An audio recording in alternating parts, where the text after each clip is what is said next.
Hello, everyone. I think it's time to start the webinar. Welcome to today's webinar titled Security at What Cost? Examining the latest trends in global military spending. This webinar is an annual event organized by the United Nations Institute for Disarmament Research in collaboration with the Stockholm International Peace Research Institute. Each year, we gather to explore and discuss SIPRI's latest data on military spending and delve into its far-reaching implications on global peace, security, and development.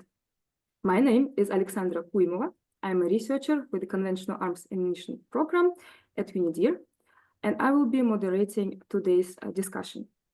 We are truly honored to have two exceptional speakers with us today. Xiao Liang, a researcher with the Military Expenditure and Arms Production Program at SIPRI, and Claudia Garcia Guiza, a political affairs officer with the Conventional Arms Branch with the United Nations Office for Disarmament Affairs. Our speakers will guide us through the various dimensions of today's topic. So Xiao, Claudia, thank you very much once again for joining us today. A few words about the format of this virtual event. The webinar will take the form of an online panel discussion, beginning with the presentation of the speakers and concluding with a Q&A session. That is why I would like to encourage you all to participate in the discussion by submitting your questions. You could do it via the Q&A box that you can find at the bottom of your Zoom screen. And we will make sure to address these questions, all of them, or at least many of them, during the Q&A portion of this webinar. So now, I think it's time to return to our speakers. Xiao, first of all, warm congratulations to SIPRI on the release of SIPRI's military expenditure data. It's always impressive to see the depth of SIPRI's work in collecting and analyzing global military spending figures. So congratulations once again. This year's figures are interesting, as always. So this year's release showed that the global military expenditure marked its 10th consecutive year of growth, reaching an unprecedented total of $2.7 trillion US. Those figures are a bit alarming in my view. And I would appreciate if you could elaborate a little bit further on the factors that have led to such significant levels of military spending. And furthermore, if you could share with us the global and regional trends, highlighting any key developments and shifts that have emerged this year.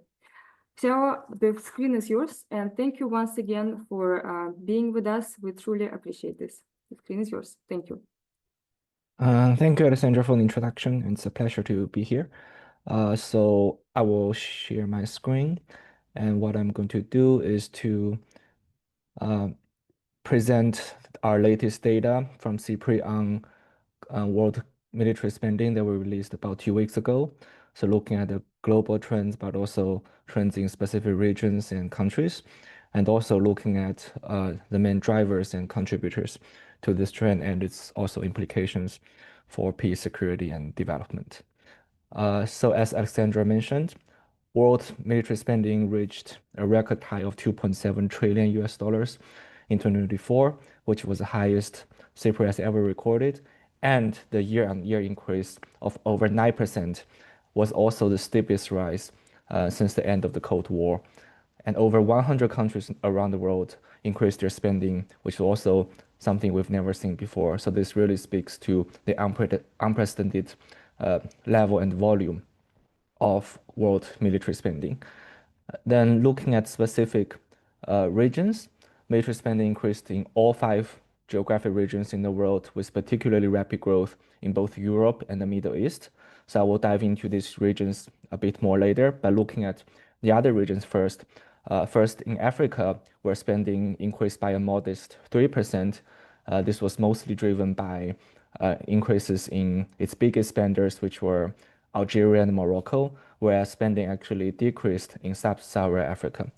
And then looking at the Americas, where spending reached 1.1 trillion US dollars, which was obviously mostly driven by North America and the United States, but also spending increased a lot in Central America and the Caribbean, where spending increased by over 100% over the last 10 years. This was mostly driven by higher budgets in Mexico, which has been using its military to respond to organized crimes.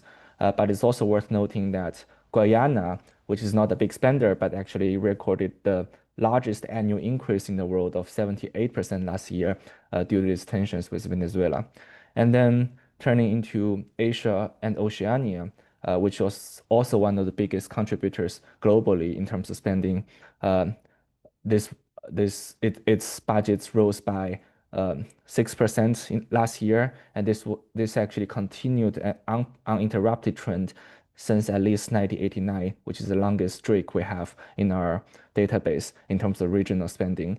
And this was mostly driven by higher spend in China, which was the second biggest spender globally, but also its neighbors, including Japan, South Korea, and Australia, which have been responding to its higher spending by building up their own military. Then another measure that we use to look at military spending is what we call military burden, measured by the share of GDP that was spent on the military, because this actually gives an idea of the relative economic cost of military on a country. So global military burden on average increased to 2.5% last year. And what's more interesting is that if we divide the countries by those who are undergoing armed conflict and those who are not, we saw that like countries affected by conflicts spend on average 4.4% on their military, whereas countries not affected by conflict spend only under 2%, 1.9% on the military. And looking at the highest countries with in terms of military burden, especially those with a darker color, we could see that Ukraine was the highest, which spent about 34% of its GDP on the military, obviously due to the war, and this was followed by Israel and Algeria. And the largest increases in terms of military burden were also all countries affected by conflicts, which were Israel, Myanmar, and Russia. Then diving a bit more into Europe, so military spending in Europe rose by 17% last year and was the main contributor to the global increase in 2024. With the war in Ukraine's third year, military expenditure rose across the continent, so pushing the European spending beyond the levels recorded by the end of the Cold War. And as you could see here, like all European countries except for Malta increased their spending last year, which was also very unprecedented. This was obviously led by Russia and Ukraine, but also we saw several countries in Central and Western Europe also saw unprecedented levels of rises in their spending as they start to implement like their pledges and commitment since the start of the war in Ukraine. So notably, Germany became the fourth biggest spender globally, the first time since its reunification. And we also saw similar trends in other, especially Central and Western European countries such as Poland, Sweden, which are ramping up their defenses. And then turning to the Middle East, which saw its spending increase by a big 15% last year. This was mostly driven, as you could see, by higher spending in Israel and Lebanon. Especially Israel saw its spending surge by 65% in 2024, which was the sharpest increase since the Six-Day War in 1967.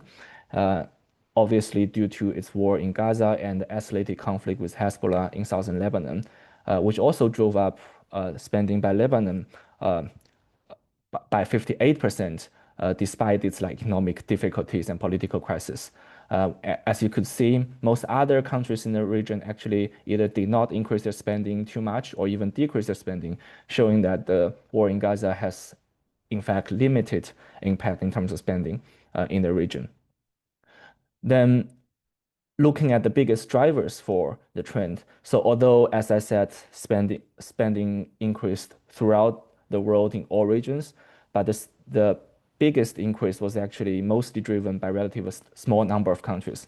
So as you could see here, the two largest spenders, the USA and China, accounted for almost half of global spending last year. So they were really driving up the trend globally. And even the top 5 or top 10 spenders, they accounted for like a large proportion of global spending so any changes in their budget will have a huge impact on like global numbers.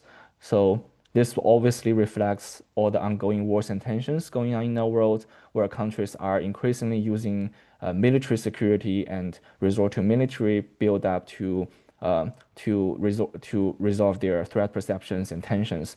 So obviously, we saw biggest increase from U.S. and China, but also like other countries that using this upward trend as a justification to increase their spending. For example, we saw huge spendings, as I mentioned, in East Asia or Central and Western Europe, where they also use the ongoing wars and tensions in the world to drive up their spending.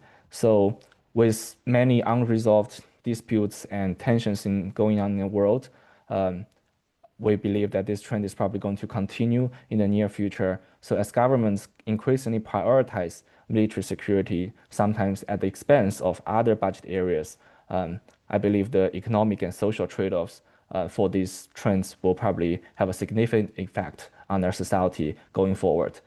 So for example, we've seen many countries already having financial difficulties to finance this increase in spending, like countries like Germany are increasing their debt or loans to finance the spending, and other countries are also raising taxes or cutting other budgetary areas such as development aid. So all these budgetary priorities and changes will probably have a very significant impact, not only on the military dimensions, but also on other socioeconomic areas of all these countries and regions in the world. So I will stop there for now, but I'm happy to share more later. Thanks. Excellent. Thank you so much, Xiao, for your insightful presentation, for preparing the slides. It's always nice to see visually the trends, and of course, it's alarming then the trend has been actually going up for quite some time. But as always, it is impressive to see what trends and patterns emerge from military spending data, including these significant shifts over time. But also it was interesting to see that all the regions actually increased their military spending levels, and not even mentioning the fact that you mentioned that over 100 countries increased their military spending levels. So that's also quite an interesting trends among others, of course. And indeed, for me, and I'm sure for the participants of this webinar, these trends serve as a sort of food for thought. And of course, this analysis help us all, I think, to better understand dynamics of the current dynamics of the global security landscape.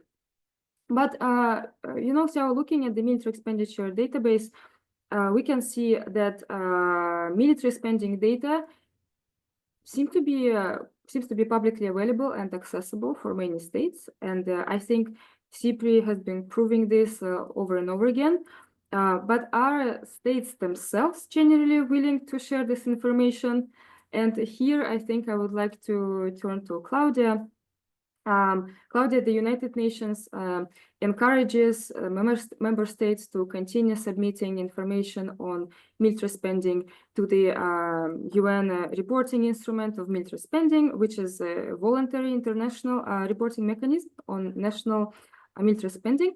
And could you please tell us more maybe about the trends as well, maybe the level of participation in these initiatives, what opportunities exist in encouraging broader state engagement? So from the UN ODA perspective, we would appreciate if you could share your insights as well. Thank you very much. And thank you for being with us. Thank you very much, Alexandra. Good morning, good afternoon. Thanks to you, Nidir, for the invitation to speak on today's panel. And of course, to SIPRI for providing this updated data on military expenditure. I am very happy to be here. Let me just begin by saying that what allows us to have this discussion in the first place is transparency in military expenditures. Therefore, first of all, I would like to highlight why transparency in military issues plays a key role. As my SIPRI colleague has mentioned, the current trends of increasing military expenditures, also the uncertainty and the volatility underscore the urgent need for robust transparency. And transparency is a prerequisite for arms control and disarmament, and consequently for the maintenance of international peace and security. Transparency in armaments can act as a confidence-building measure between states, thereby contributing to the prevention and the reduction of ambiguities and tensions among member states. And this, in turn, can pave the way for international cooperation.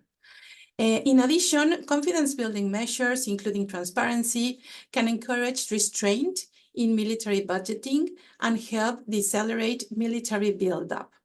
Transparency and confidence-building measures can also help to reduce excessive or destabilizing accumulation of arms and prevent misperceptions, miscalculation, and escalation between states.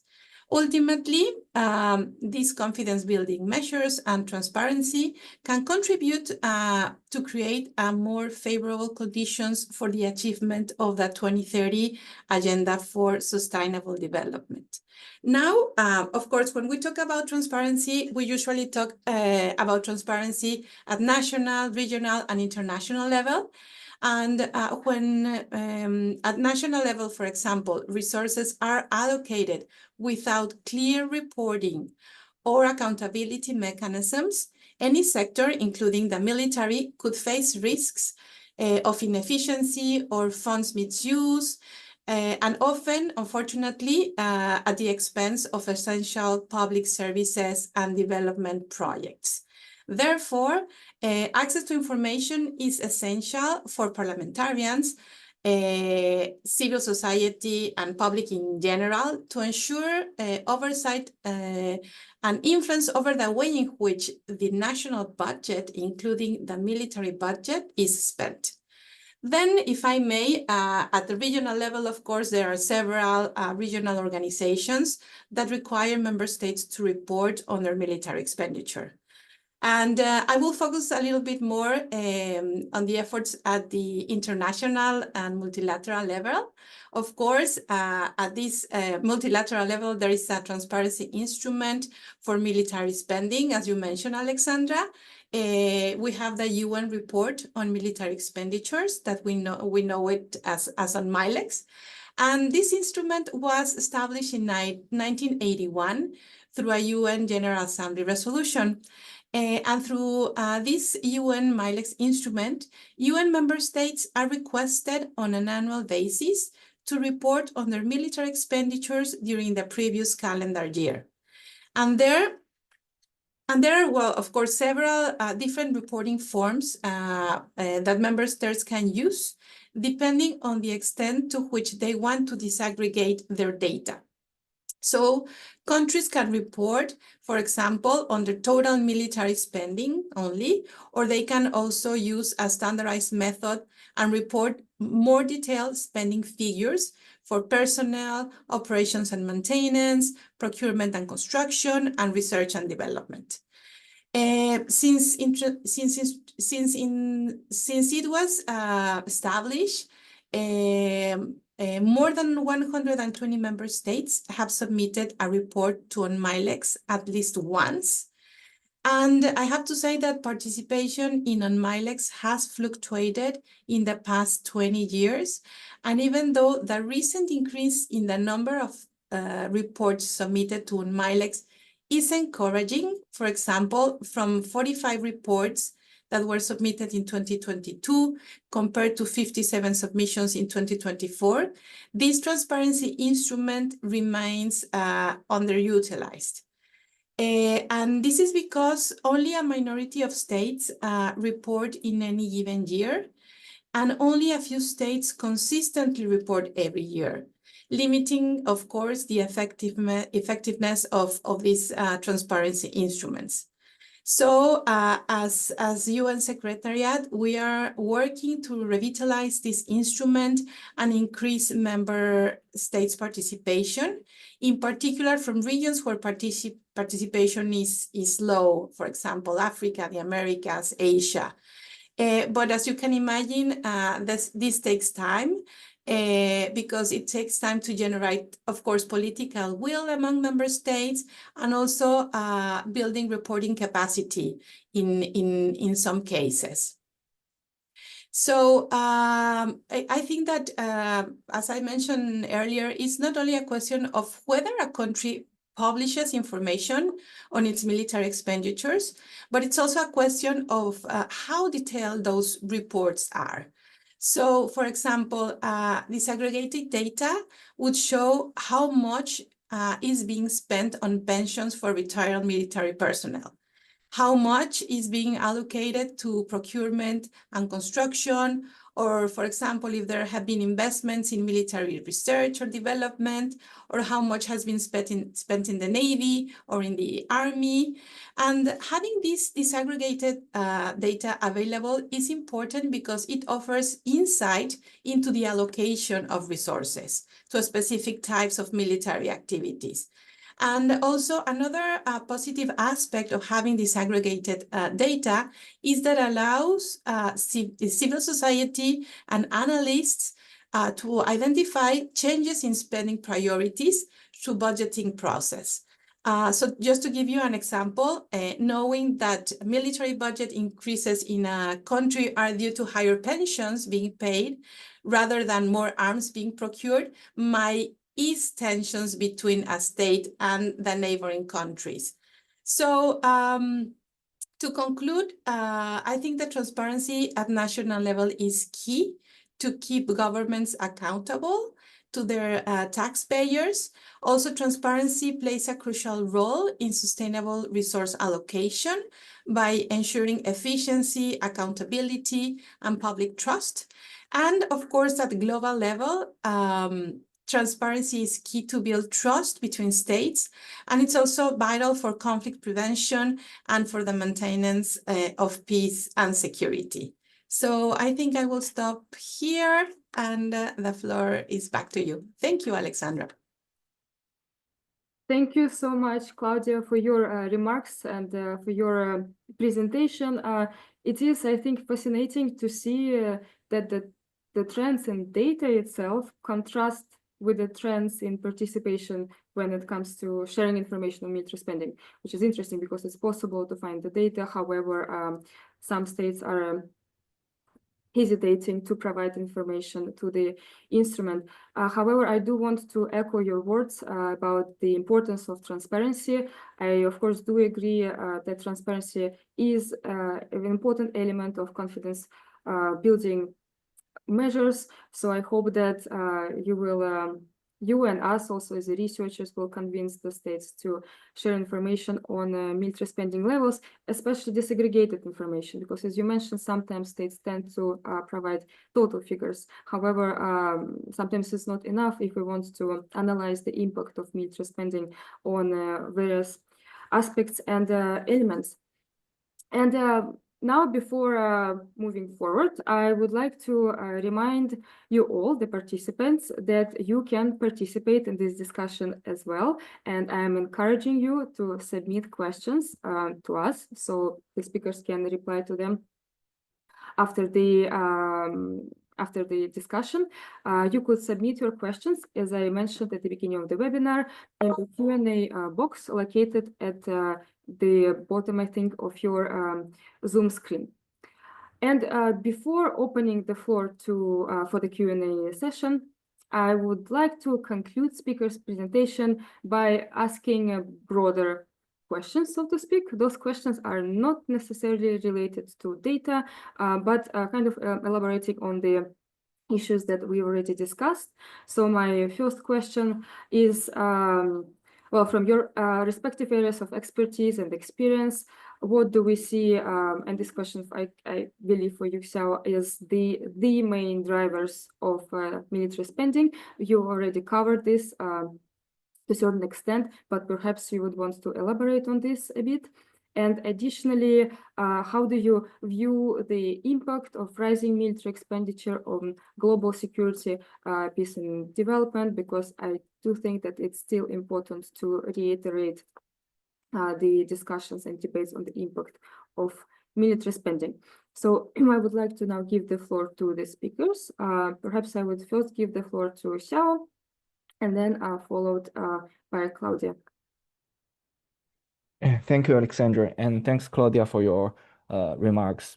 because this is really also something we as researchers have been observing in recent years, what you mentioned in terms of declining transparency, when states either are more reluctant to publish their figures, or like the figures they publish are less reliable because they've also been using other what we call off-budget or extra budgetary measures to fund their military, which obviously undermines public oversight and also political control over the spending.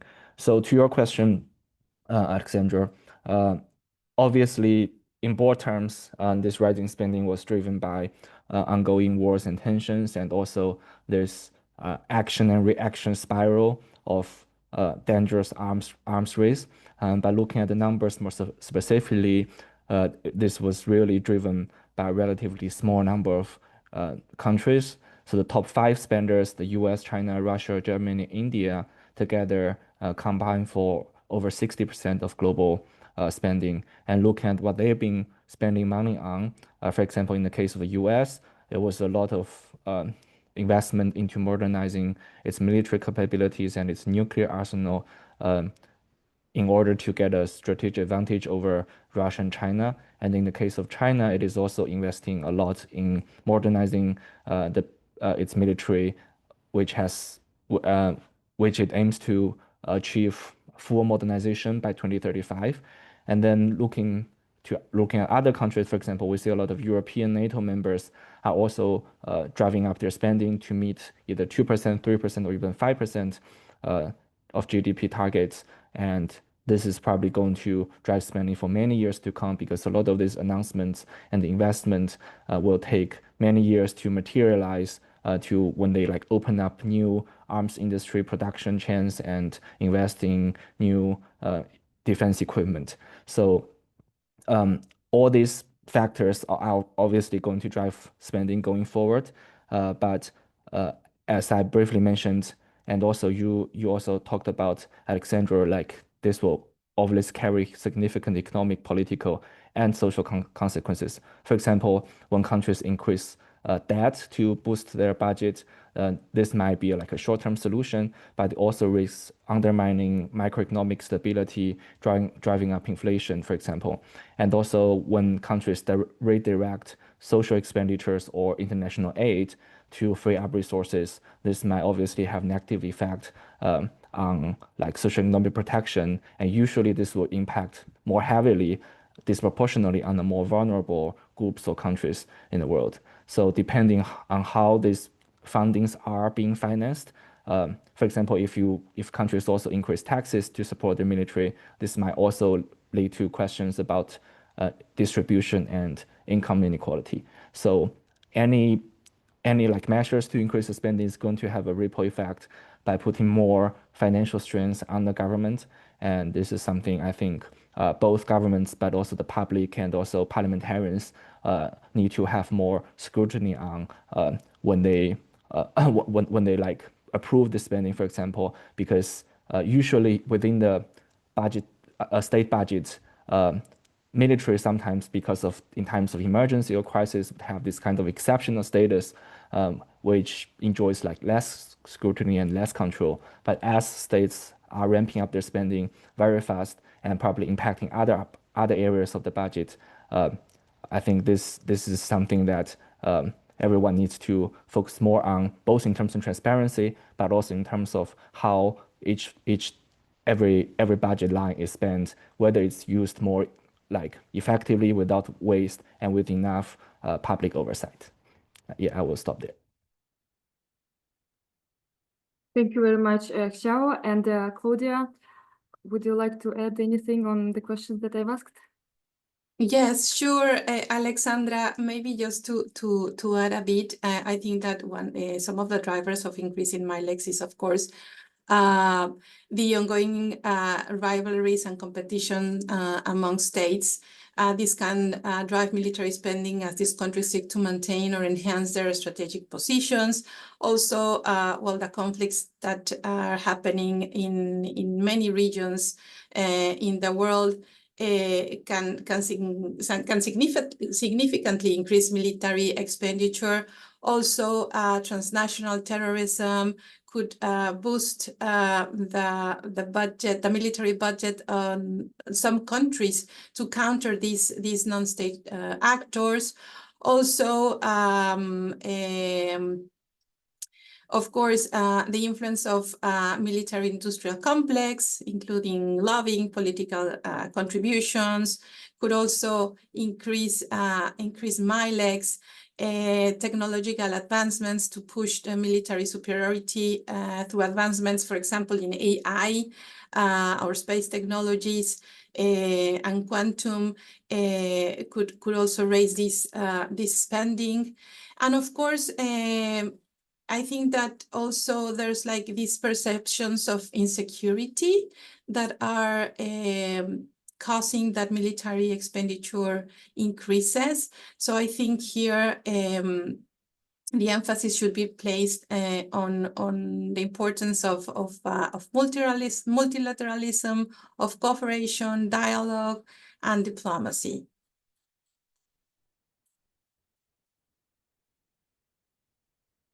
Excellent. Thank you so much, Claudia and Xiao. And there was another question that I asked on the impact of military spending, which we, of course, also covered during the presentations. I will just give you the last chance to provide you a few insights if you wish. Otherwise, we, of course, can move to the Q&A session. Sure, if I may, I can share some insights on the impacts of military spending on security, peace, and development.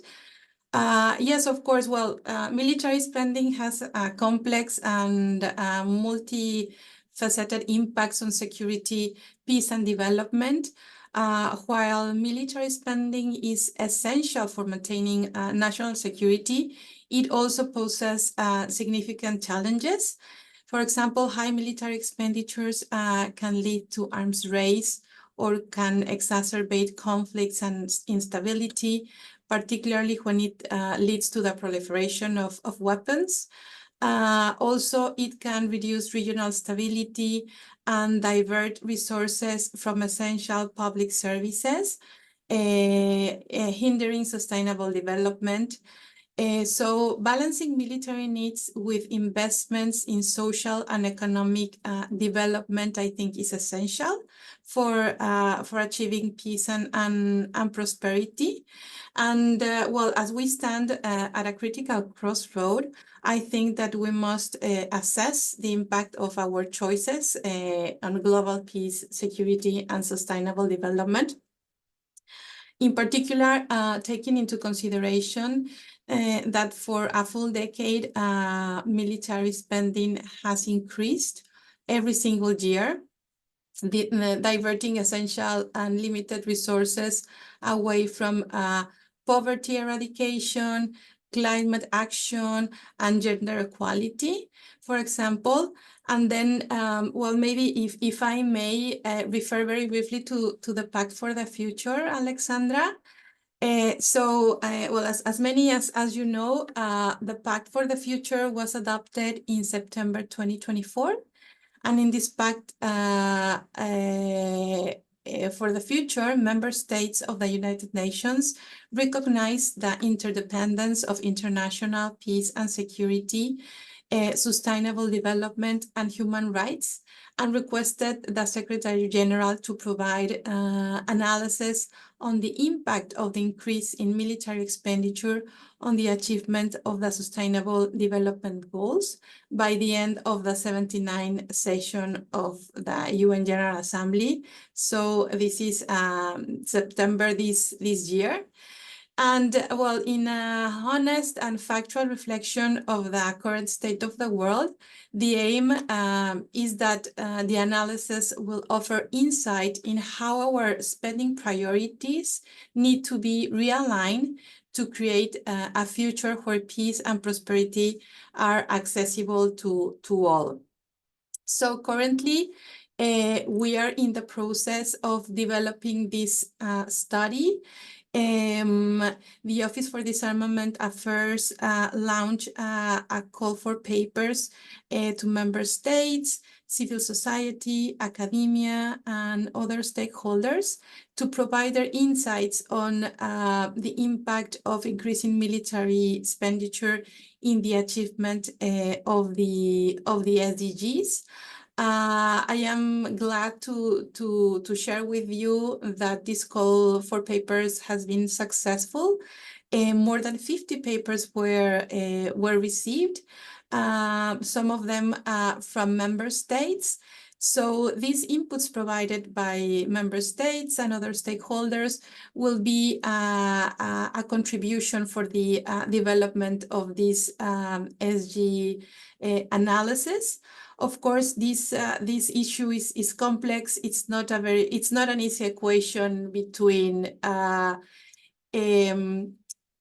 taking away resources to military expenditure and give them to sustainable development. It's not always that simple equation, right? It's a more complex issue. So this analysis the aim of this analysis is to provide some findings and of course some recommendations on this topic. Of course, other UN entities have been involved in developing this study, and we are in the process of having a very comprehensive report. So I think it's also important to mention that true security cannot be measured only by the strength of our armies on the power of the weapons of some countries. It also must encompass the well-being of the people.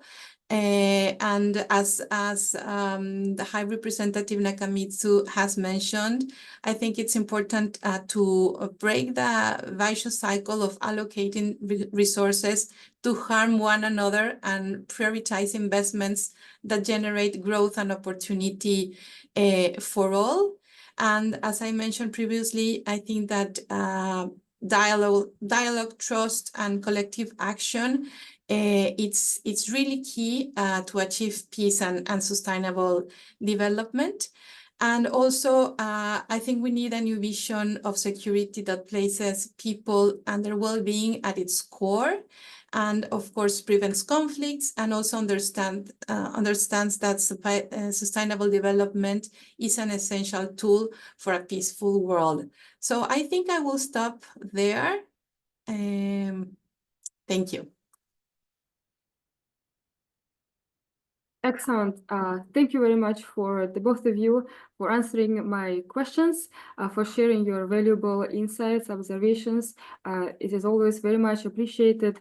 And I think the issue of the drivers of military spending, as well as the impacts of military spending on security, peace, and development, is always a central part of the debate on this topic. So I do appreciate that we had an opportunity to explore these aspects today. Again, so thank you very much. I think now we can open the floor for questions and answers. We have received a lot of questions. We will try to address many of them. And I think I will start with a question to Xiao, I believe. The question is coming from the Geneva Center for Security Sector Governance. The question is about the growing trend of extra budgetary defense expenditure observed in recent years. And given the challenges this poses for transparency and accountability, what are your views on how effective oversight can be maintained or strengthened in this area? And as far as I remember, Xiao SIPRI did do a few research papers on extra budgetary allocations in different regions. So if you could provide a few insights on this, that would be much appreciated. Thank you very much. Thank you, Alessandra, and thanks to you for the question. So, I mean, indeed, like extra budgetary or off-budget mechanism have been used more prominently in recent years. And to strengthen oversight, I mean, all these fundings, for example, just use a few examples, like Germany since 2022 have been increasing their spending by like 100 billion euro defense fund, and about a third of Poland's military spending is also funded through like a special fund for procurement. The problem with this fund is not necessarily that they do not publish numbers on them. I mean, there are information that countries sometimes publish, but the problem is they sometimes do not always fall under the same legal framework or auditing practices or reporting practices that most other budget lines in a state budget have to follow. So in theory, all this, it is, I mean, of course, it's like a country's, it's within a country's sovereignty to allocate special funds or how they allocate their defense budgets. But the problem is when they do not follow the same like reporting or legal practices, and sometimes actually countries actually bend existing rules like or fiscal practices for these special funds. So that creates like a precedent and a problem both in terms of transparency and the scrutiny, but also in terms of when like other items like social spending or education spending within the budget, they are not actually competing on equal grounds with defense spending because of the exceptional nature of defense spending. So I think parliamentarians or the civil society, they should definitely push for like at least like countries should establish or reinforce the same like legal framework and legislation regarding extra budgetary funds. So this is going to be difficult. Like for example, in the case of Chile, which have been using for the past 20, 30 years, like part of the copper or natural resources income to fund its military. And it took almost 29 years, 30 years after Chile's democratization that this law was abolished. So as you could see, like this process is going to take a long time because of the exceptional status of the military. But uh, uh, but even in the face of like this rising extra budget spending, like this approaches can still be pursued in terms of like independent auditing or like parliamentary committees that scrutinize these budget lines. So I guess the idea is to push that accountability is not necessarily incompatible with security. So these oversight mechanisms, if they are exercised carefully, can also protect national interest while also safeguarding accountability and democratic scrutiny. Excellent. Thank you so much, Xiao, for your answer. I found it very interesting. I think we could also address another question, which I think would be addressed to both of the speakers. So what strategies can advocates use to effectively persuade parliamentarians in countries dealing with internal conflicts and organized crime to legislate policies aimed at reducing military expenditure?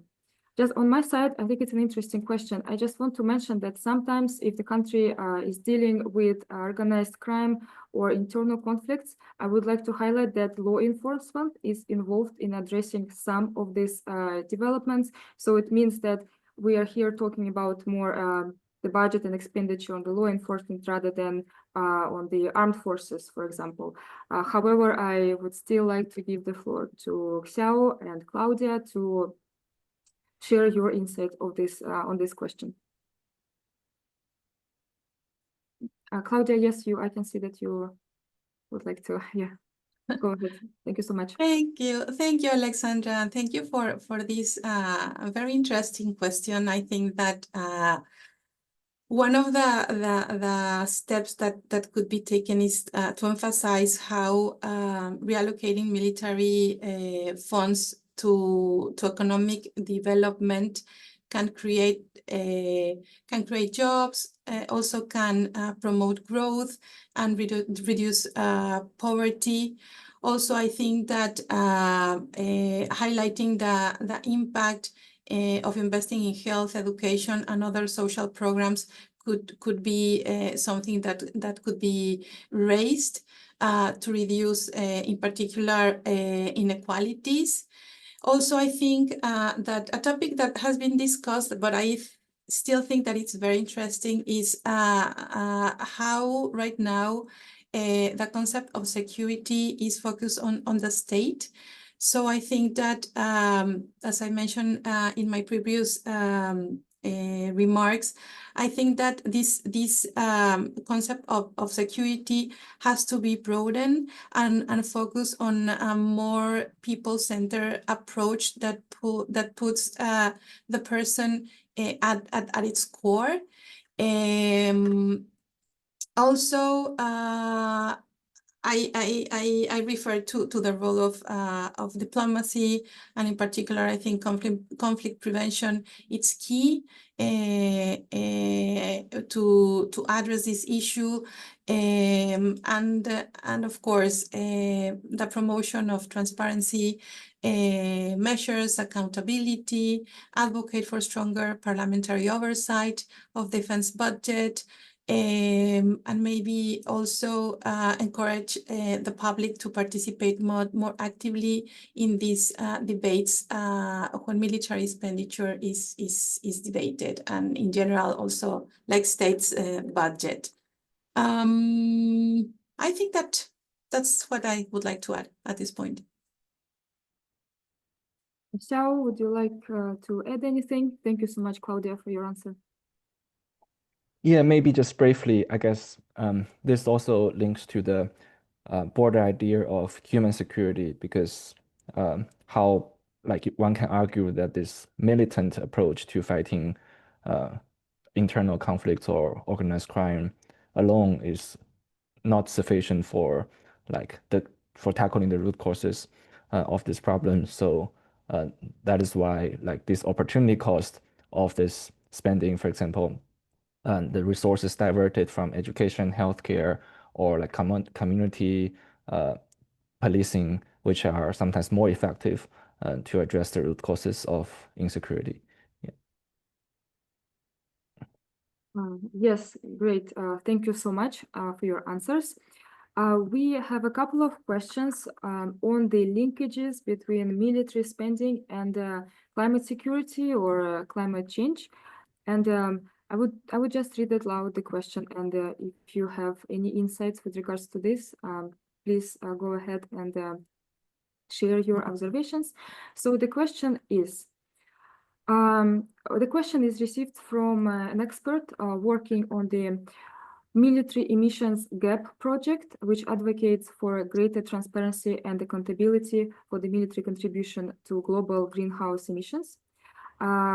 So we've noted that transparency is the key, but how we can combine advocacy efforts for military transparency across spending and emissions to change the sector's approach to transparency.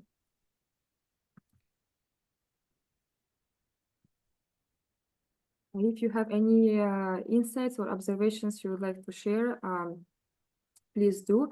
Otherwise, I would add that I think further research should be done with regards to the linkages between military spending and climate change and emissions. But perhaps Claudia and Xiao would like to add something more. Thank you, Alexandra. Just very briefly, I think this is a very important topic, and I think that we have to make more research on this, in particular at the Office for Disarmament Affairs. But I think that encouraging member states to participate both in the transparency instruments related to military expenditure in the case of the UN, of course, the UN report on military expenditures, and also encourage member states to adhere to the climate change convention could be a good step. Also, I think it's an issue of awareness campaigns to share the concerns, and also to educate the public in general about the importance of both military spending and emissions. Maybe here the parliamentarians would have a role in oversight of both military expenditure and emissions.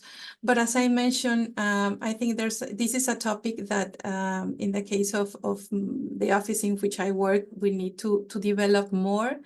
And I think that the SG study that is being developed will address in a certain way this topic. So thank you very much for raising it. Excellent. Thank you very much, Claudia, for your response. Xiao, would you like to add anything? Otherwise, we could. Yes, I can see that you unmuted yourself. Yeah, I would just echo what Claudia said. Like, because now in terms of data reporting, there isn't like a standardized mechanism for like military emissions, which obviously is a very important issue. So I think it would be like great if, say, the UN or some other organizations can provide maybe a framework or reporting system that countries can adhere to. So that would be a good start. Great. This is a very interesting point, and I do agree with it. We also have an interesting question on advancing the peace, security, and disarmament agenda at the national level, and I think we can address it. So we know that, I will just read the question out loud. So we know that military expenditure have increased in all parts of the world, and we have seen from the infographic chart that you shared, the top military spenders last year. As a small developing country, it can seem so overwhelming when assessing such data and responding accordingly to these developments. What more can small developing countries do to helping realize the objective of disarmament?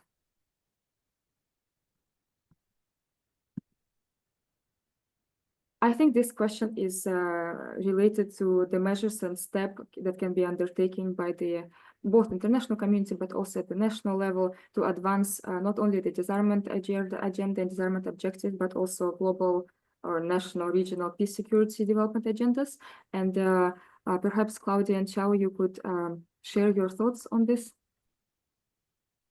Yes, of course, and thank you for this question. I think that also, well, promoting transparency and accountability could contribute to the objective of disarmament. And of course, if a member state is state party to a convention related to arms control, well, to comply with the obligations that are in that instrument. Also, I think the active voice of all countries is very important during the negotiations on disarmament, and I'm happy to see that in recent years the participation of all regions from countries from all regions has increased, and I think this has changed positively the disarmament discussions. Also, it's an issue of raising awareness of the importance of disarmament. Disarmament is not just about getting rid of weapons, but it's also an issue that could promote sustainable development. So I think that looking at disarmament efforts also as part of a broader and more big picture of development could also help us to go in that same way. So disarmament could progress at the same time as development. And of course, dialogue, cooperation, not only at regional and multilateral level, but also national level. I think it's important to have some dialogue among different ministries at national level could also help in the efforts to achieve disarmament and arms control. Thank you. Thank you very much, Claudia. Xiao, would you like to add anything? Okay, all good, great. Thank you so much. And I think we still have time to address one or maybe two more questions. So this question is about data disaggregation, and both of you briefly covered this aspect of military spending data. So would it be possible to have any indication from you, the panelist, on disaggregation of the spending in terms of percentages when it comes to spending on conventional weapons on one hand, vis-a-vis spending on cyber capabilities, AI, or new technologies?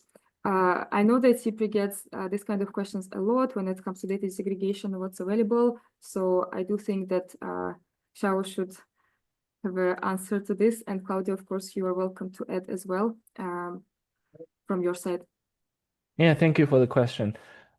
So yeah, unfortunately, disaggregated military spending data, especially by like capability types such as like conventional versus cyber AI, is not really like comprehensive or consistently available. Like some countries do provide the breakdown of say like personnel cost, procurement cost, or pensions, for example. Like we know the US and most NATO countries spend about 30 to 40% of their defense budget on procurement, but many other big spenders like China, India, or Russia do not even provide that level of disaggregation, and not to speak about like more disaggregated level in terms of specific systems such as cyber or emerging technology. So I think this again like underlines the importance of like both UN MILAX and also countries' own reporting. It will be really helpful if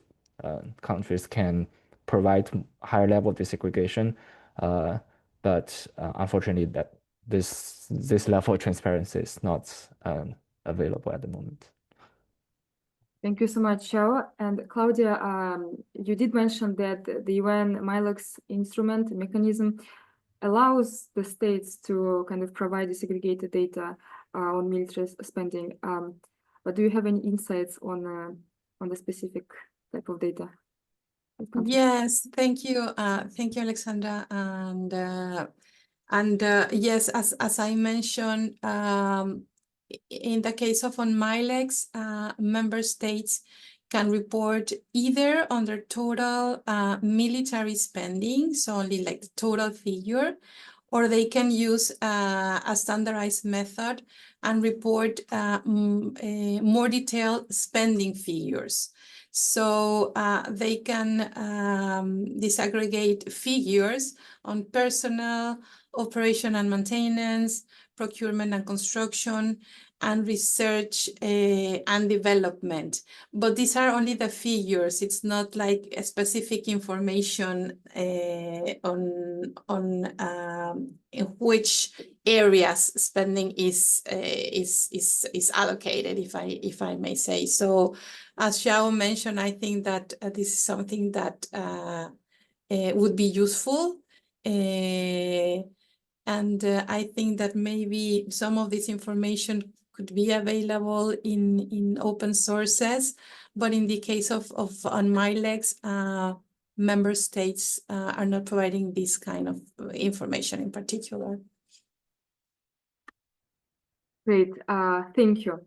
So as we come to the end of this webinar, I would like to first ask the speakers if there are any additional thoughts or insights you would like to share with an audience.